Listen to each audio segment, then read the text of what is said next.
Bismillahirrahmanirrahim. Assalamualaikum warahmatullahi wabarakatuh. Di sini saya akan menyampaikan tentang materi kaidah mutaradif dalam Al-Quran. Saya Aldi Fausta Ibrahim dan teman saya Putri Deswita dan Mahira Dea. Pengertian taraduf. Taraduf merupakan bentuk masdar dari kata taradafa ya taradafu, taradufan, yang memiliki arti al-tatabul, saling mengikuti. Pengertian ini tidak jauh berbeda dengan yang terdapat dalam Kamus Lisan Al-Arab, di mana kata taraduf diartikan dengan setiap sesuatu yang mengikuti sesuatu yang lain. Secara terminologis, ulama berbeda pendapat dalam memberikan definisi kata taraduf, karena sejak awal mereka memang berselisih paham mengenai hakikat taraduf dalam sebuah bahasa. Dapat disimpulkan bahwa taraduf adalah penunjukan atas suatu makna dengan kata yang berbeda-beda. Selanjutnya, eksistensi taraduf dalam bahasa Arab. Dalam konteks linguistik, taraduf dapat merujuk pada pengulangan suara atau bentuk-bentuk yang serupa dalam suatu kalimat atau ayat. Ini dapat memberikan keindahan atau ritme dalam ungkapan bahasa Arab.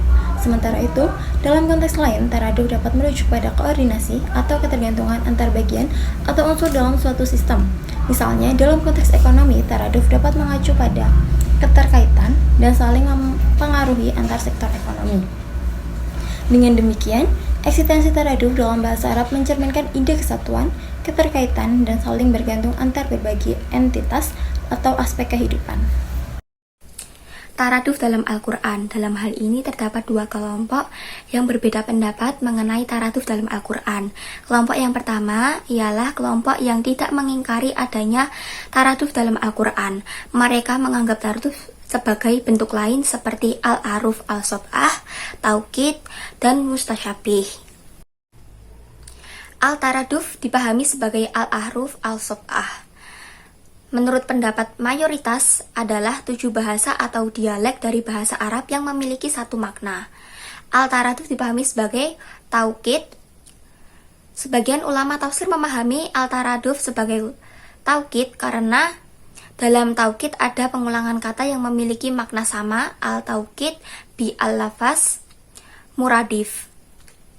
Yang ketiga, al-taraduf dipahami sebagai mustasyabih, yaitu satu kisah yang diceritakan dalam banyak bentuk dalam Al-Quran.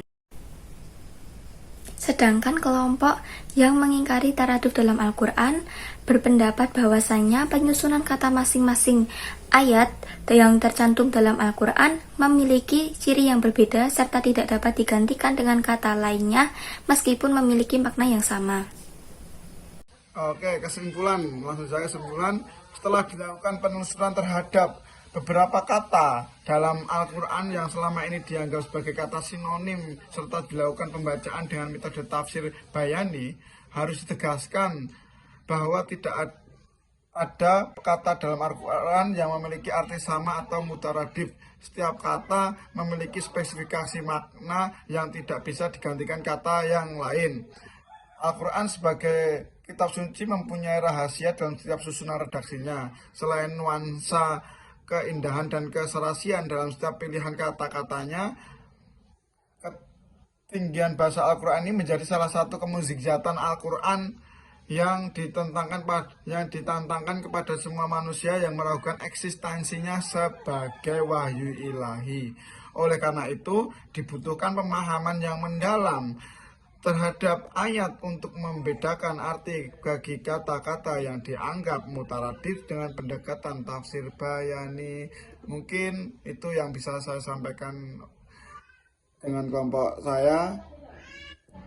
Akhirul kalam, wassalamualaikum warahmatullahi wabarakatuh. Terima kasih.